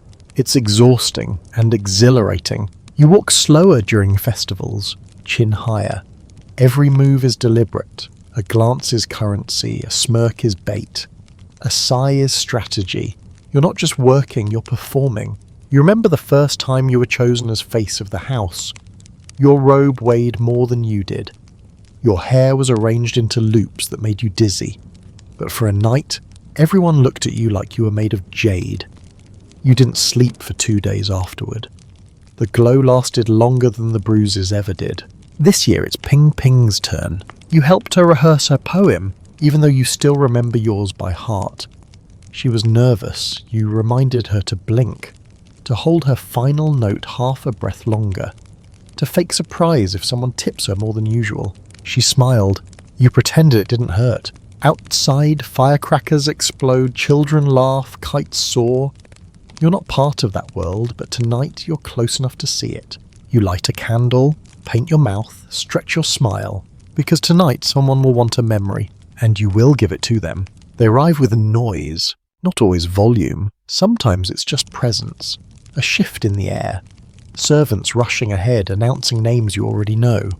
Carriages creaking under silk canopies. Guards who wear armour even when it's peacetime, as if they're trying to remind everyone they matter. Officials. You learn quickly they are not like the others. A merchant wants comfort. A poet wants admiration. but a magistrate, a provincial lord? They want obedience and spectacles. They want the brothel to rearrange itself around them, and it does. Rooms are cleared, girls reassigned, wine upgraded, the musicians forced to wear their finest tunics. Madame Bao bows deeper. You are reminded to walk more slowly, speak more softly, laugh only when they do. They use power like perfume, thick, cloying, impossible to ignore. You had your first official at 19, he asked you to memorize a decree and recite it back while dancing. You did. He gave you a silver hairpin, then asked for it back. I enjoy the giving more than the gift, he said. Another liked to pretend he was a commoner, made you address him as sir instead of lord, insisted he poured your tea. But when a servant forgot to bow, he ordered lashes. You watched from behind a screen, heart frozen in your chest. They flirt differently. Less desperation, more assumption. They believe you're lucky to have them in your bed, that your joy is inevitable. You learn how to flatter without ceding too much, to giggle with precision, to remember every detail they mention, names, scandals, the tea they hate. Because knowledge is survival. One client was a tax inspector. He smiled with no warmth, touched nothing but looked too long. He returned 3 times in 2 weeks, always with different companions. You realized he wasn't here for pleasure. He was gathering whispers, watching who spoke too freely, who drank too deeply. He once asked you, if Bao were hiding coin, where would she put it? You blinked, smiled, said, inside her shoe. He laughed. You never knew if he believed you, but he never asked again. You are entertainment, yes, but you are also a mirror. They talk in front of you about politics, taxes, marriage alliances, border skirmishes. You nod, pour more wine, pretend not to understand, but you remember everything. Ping-ping jokes that you could topple a prefecture with the secrets you hold. Maybe she's right. There are nights you sit beside a man who decides the fate of dozens. He boasts about sentencing thieves, about reshuffling local officers, about hosting imperial envoys. Then he asks you to sing something about unrequited love. You sing it beautifully, because your value lies in contradiction. You are both ornament and listener, fantasy and witness, powerless yet privy to power. Sometimes they fall in love. A magistrate once wept in your lap mourning his dead wife. He whispered her name between gulps of wine. You stroked his hair and said nothing. He returned a week later with a pendant, said it matched your eyes. Didn't. You wore it anyway. Then he stopped coming. You still have the pendant, hidden in your tea jar, not because of affection, but because even men who move maps can vanish, and you like to be reminded that nothing is permanent. Not even power. Not even them. The house teaches you to smile at everyone, especially the girls beside you. You call them sisters. You share combs, shoes, secrets. You touch up each other's paint before a client enters. You pretend there's no rivalry, even when there is, because it's safer to act like a family, even if the blood's all pretend. But the house doesn't reward solidarity. It rewards performance and silence and subtle sabotage. You learned that the hard way. The first time was with Mei Lan. She'd been here longer. Showed you how to adjust your sash to flatter your waist. How to fake a yawn when you needed to delay a guest without insult. You trusted her. Then one night, your best-paying client requested you again. She told him you'd left the city. You found out when he walked in, asked for Mei Lan instead. She looked surprised, played innocent. Later, she left a sweet rice cake in your room, said nothing. You smiled and ate it anyway. Trust doesn't die loudly here. It dies with a nod. After that, you started watching the others more closely. Ping Ping told a client your singing voice was weak since your last fever. She claimed she was worried, but you heard the smirk behind it. You confronted her. She denied it, swore she'd defend you against anyone, then borrowed your rouge and never returned it. Makes you once told Madame Bao you'd been sneaking off to the back gate, suggesting disloyalty without saying the word. You hadn't, but it was enough to earn a warning and lose a prime shift. She apologized later, said she'd been jealous, that she missed her mother, that she thought you were leaving her behind. She wept, you hugged her, and didn't believe a word. Still, it's not all cruelty. There are true moments of kindness, shared warmth in cold months, a girl holding your hair while you retch, a stitch fixed without being asked, a song sung in harmony just because it makes the room feel full. But trust becomes currency here, spent too easily, lost too quickly, and betrayal feels worse than punishment. When a client hurts you, you expect it. When a sister does, it stains deeper. You carry it longer. Still, you can't survive alone, so you build a kind of armor made from tolerance. You forgive more than you should. You pretend forgetfulness. You share food even when you're hungry, because isolation is dangerous, and pretending you're not hurt is easier than starting a war you can't win. You never raise your voice. You never strike back. You write it down instead on the wall behind your bedding. A list of names and dates and moments that made you colder. Sometimes you look at the list, count how many are still here, how many have left, how many you still smile at each morning. The answer is always most, because this isn't a story about villains, it's a story about survival. Even when the wounds come from the people who once called you sister, your body is your profession. Not just what it looks like, but what it can endure, what it can perform, what it can hide. It begins early, the conditioning. You're taught to smile when your ankles burn, to bow when your knees threaten to lock, to sit so still your hips cramp. A good courtesan never reveals the cost of beauty. You become your own physician. After each long night, you soak your legs in hot water steeped with crushed ginger and dried chrysanthemum. You mash plum pits to dab on bruises. You mix camphor and ox bile to cool the skin after too many hands have touched too much. Your robe hides the marks, your powder hides the robe's chafing, your silence hides everything else. You keep needles in your pillow seam used to prick blisters, a shard of turtle shell to scrape off calluses, a wax thread to mend a sandal strap that rubbed raw. These are your instruments of care. When your voice falters, you swallow liquat syrup. When your back locks up, you beg makes you to walk on it. When your hands go numb from playing a lute too long, you pretend they're just tired, not damaged. You learn to move with the pain. That's the first trick. The second is to anticipate it. You pad your elbows before kneeling. You stuff extra silk into the soles of your slippers. You sit nearest the wine at parties so you can reach it without twisting. And you never let them see you wince. Because to them, your body is supposed to be invincible. Soft and resilient. Warm and willing. A body that smells like jasmine but feels like memory. But you know the truth. Your hips creak, your ankles swell, your shoulders hold sorrow like folded silk. There are bruises on your thighs shaped like promises. Scars that look like someone once wrote a poem with their fists. You memorize where to apply balm so you can sleep. You adjust how you breathe when lying down depending on how the night went. If you can laugh without pain, it's a good sign. You avoid mirrors when you undress. Not out of shame, but out of strategy. A mirror makes you linger, and lingering leads to remembering. Better to face the wall, close your eyes, and bathe by instinct. Still, there are moments, brief and startling, where you reclaim it. The stretch of your arm in morning light, the twist of your neck that releases a satisfying pop, the ripple in your back when you laugh too hard at something Ping Ping says. These remind you that your body isn't just survival. It's still yours, partly, sometimes. A client once asked where your perfume came from. You told him, "From the bruises I hide." He laughed, thought it was a joke. You let him believe it. Because there's no glamour in the details, just the business of being beautiful. But when you're alone, no music, no guests, no expectations, you touch your own shoulder, aimed at your ribs, whisper apologies. "I'm sorry for how they touched you. I'm sorry I didn't say no faster. I'm sorry you had to carry me this far."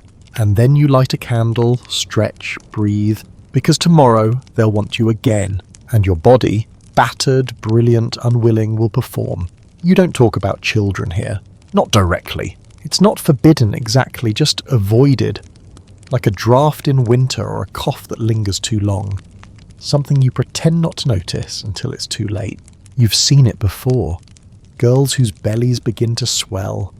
Slowly at first, then unmistakably.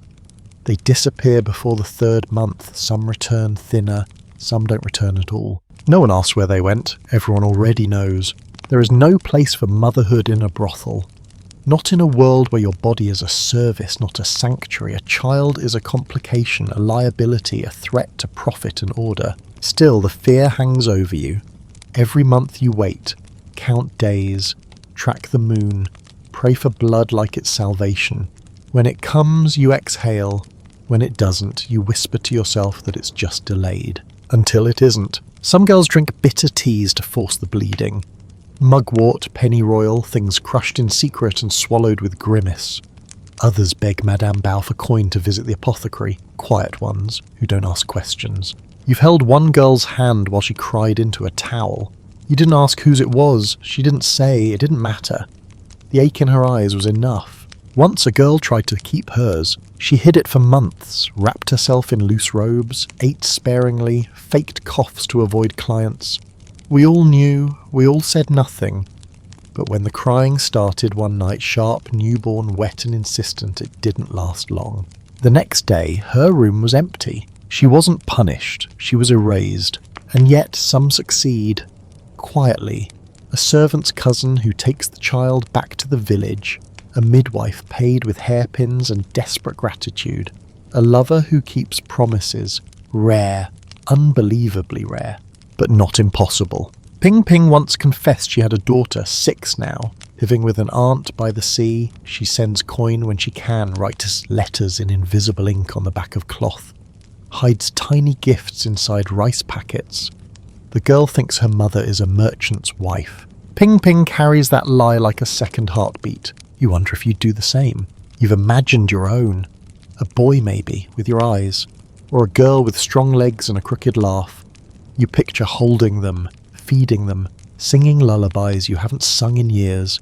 But the fantasy ends there, because you know what this place would do to them, and what you'd do to keep them safe.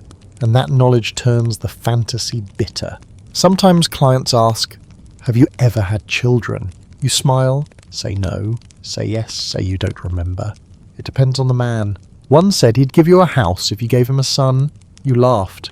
Told him he couldn't afford your womb. He didn't like that. You didn't care. Motherhood here is memory, grief, hope with a limp. But it's also resistance. To imagine yourself not just as flesh to be borrowed, but as flesh that could create. To imagine a future not measured in nights, but in generations. To imagine love without pain. That's the most dangerous thing of all. And still, some nights you place your hand on your belly and wonder if the body remembers what it was meant for before it was trained into currency. And if it does, whether that memory is a blessing or a wound. You believe in ghosts. Not the kind in painted scrolls with bloody mouths and floating robes. Yours are quieter. They sit in corners, drift through curtains, watch as you powder your neck, whisper when you almost fall asleep. Every girl here believes in something. You have to. Because if this life is all there is, then mercy must have missed its turn centuries ago. Some visit the temple weekly. Madame Bao pretends it's business. Offering thanks for fortune, she says, but you know better. She lights 3 sticks of incense and closes her eyes too long for someone not praying. She murmurs names no one recognizes. You've gone too. Not for forgiveness, that feels like too much to ask, but for protection, for luck, for a sign. You tie red ribbons to the wishing tree and write nothing on them. The gods already know what you want. Repeating it would be rude. You keep talismans under your bedding. A jade beetle, a thread dyed with dragon's blood, a slip of paper with symbols you don't understand folded 7 times and wrapped in wax cloth. The monk who gave it to you said it was for warding off grief. You didn't believe him. You paid anyway. Ping Ping swears by fire readings. She burns scraps of silk and watches the way the flames dance. She says if the ash curls clockwise, your next client will be kind. She hasn't been wrong yet. Or maybe you just want to believe she hasn't. Lewin used to chant before every performance. Soft phrases in an old dialect. She said her grandmother taught her. To invite ancestors, she claimed. To remind them I'm still worth watching. One night she forgot and broke her ankle during a dance. She never skipped again. The house is full of superstitions. Never whistle indoors. Never sing with wet hair. Always exit a room with your left foot. Place salt under your pillow if your dreams turn sour. Burn hair clip-ins, never toss them. The dead find their way back through strands. You don't know which ones are real, so you follow all of them. You offer rice to a small shrine hidden behind the wine racks. No one tends it anymore. You do it anyway. You light a candle on the anniversary of your first night here. Not to celebrate, just to mark it. So the spirits know you've endured. Sometimes you talk to them. The spirits, not aloud, just on inside your head. You ask them questions. Should I leave? Do I still matter? Am I too late to be saved? You never hear answers, but you always feel lighter after. The ghosts here aren't angry, they're lonely. Girls who didn't make it. Clients who died mid-sentence. A cat who vanished one winter. They brush past you in the halls. You don't flinch anymore. You nod. You acknowledge them. That's all they want. And maybe one day you'll join them. Not now. Not yet. But when you do, you hope someone lights a candle, offers rice, recites your name like a spell. Until then, you keep your talismans close. You burn what you need to. You pray when no one watches. You believe in a justice that exists beyond ledgers. A peace that waits in another world, behind a door you can't yet reach. Because sometimes the only way to survive the seen world is to trust in the unseen. You tell yourself it won't happen. You're too smart.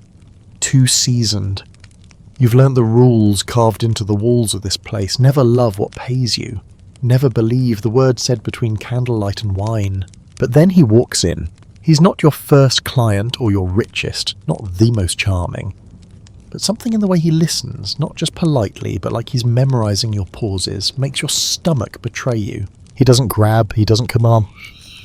And he asks, "What's your favourite time of day? How do you like your tea? Do you have a dream in colour?" You answer, not with the usual scripts, but with the real things.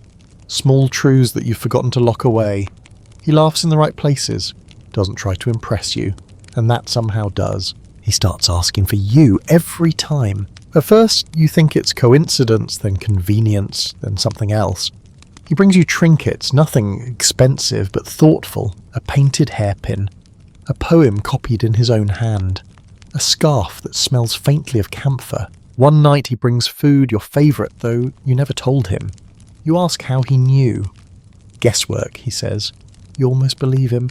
You laugh differently when he's here, less practiced, more like the girl you were before. You forget to monitor your posture. Your smile lingers after he's gone, and that's when you realise the danger.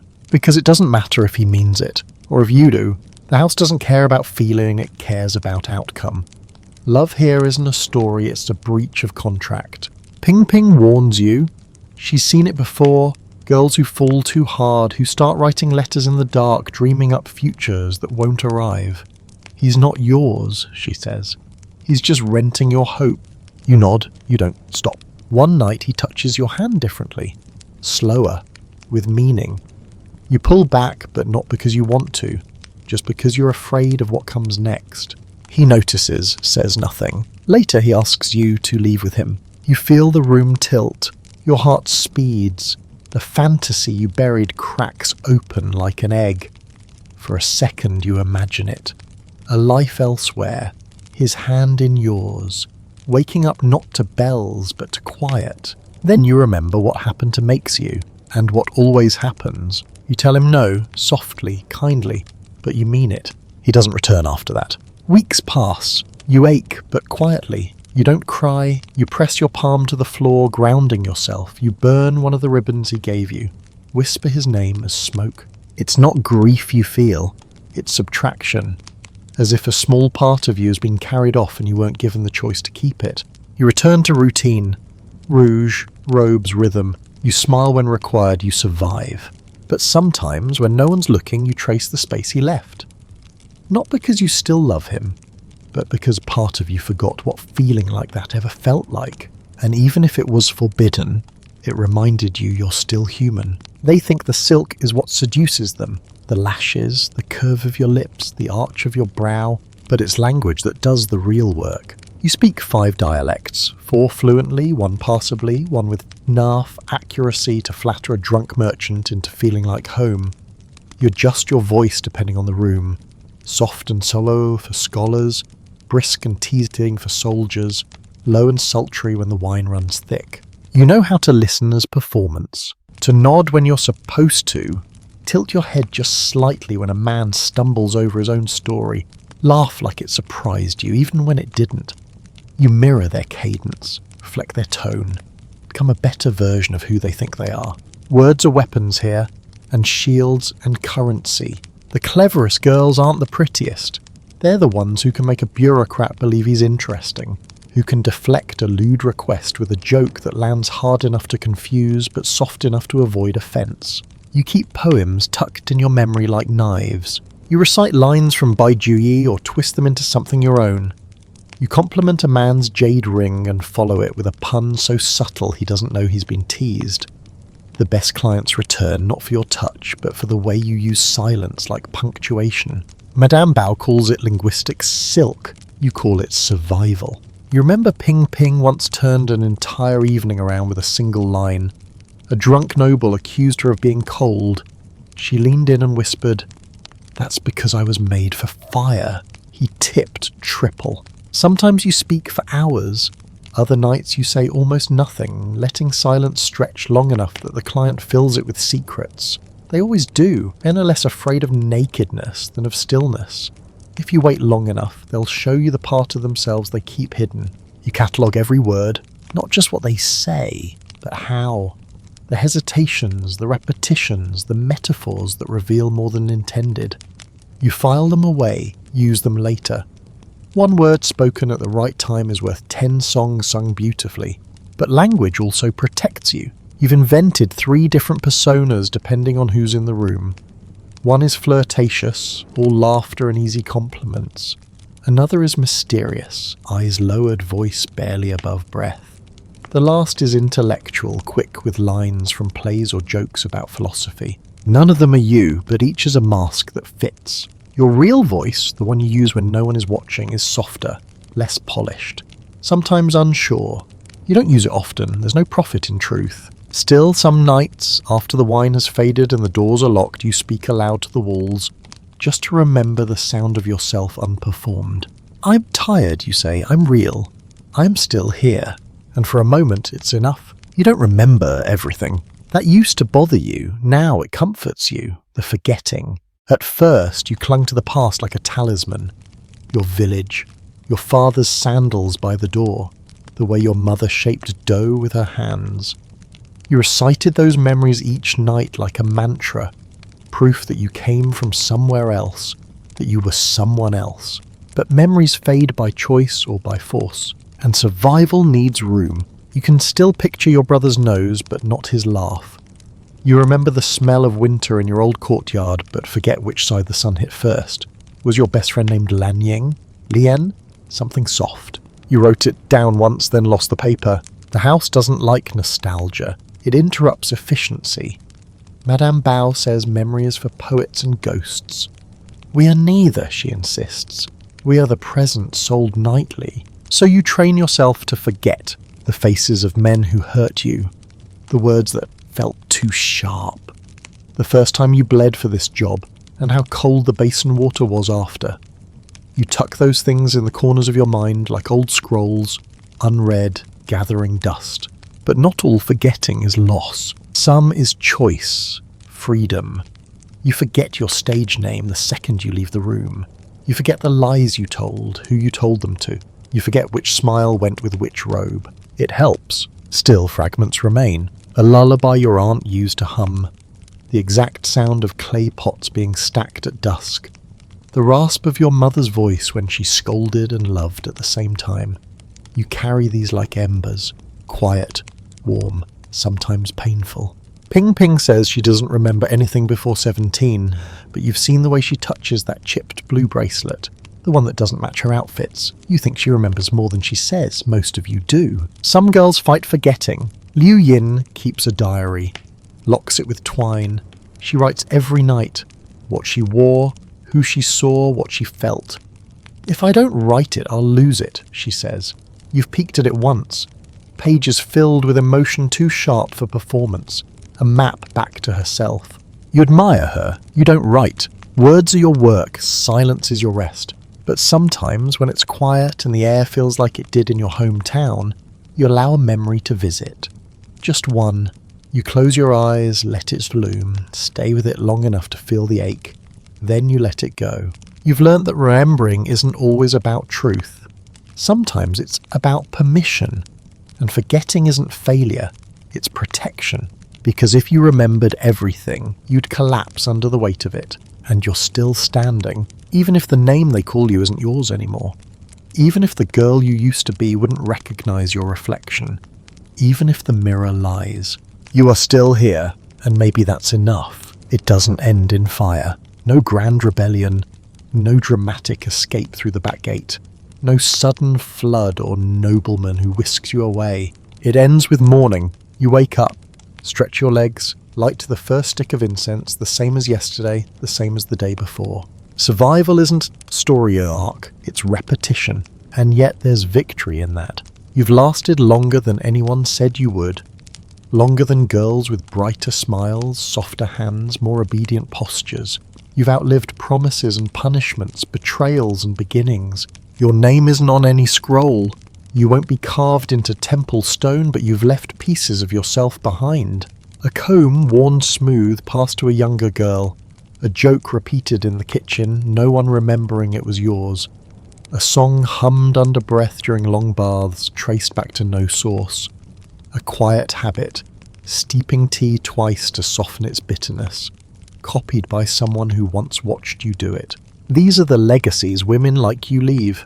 Not monuments, but movements, not inheritance, but impressions, not glory, but survival. You still imagine sometimes. Not as often, not as extravagantly, but you still picture a garden. Still name the stars, still write stories in your head when the room grows dark and your limbs feel too heavy to lift. You carry your history quietly, in the strength of your wrists, in the steadiness of your tone. In the way you comfort a crying girl without asking what's wrong. You've turned grief into structure, pain into wisdom. You've built something out of endurance. Some nights, when the others are asleep, you walk the halls barefoot, touch the wood, whisper to no one in particular. You thank the walls for holding you. You curse the roof for leaking. You promise the ghosts you'll leave the door cracked, just in case someone else needs a way through. Because even if your story ends here, it doesn't stop. It folds into another girl's story, then another. A chorus of half-remembered names and shared songs and unspoken strength. A lineage of survivors who will never meet but will always know each other. You smile, not for anyone else, just for you. You were here, you mattered, you endured. And sometimes that is enough.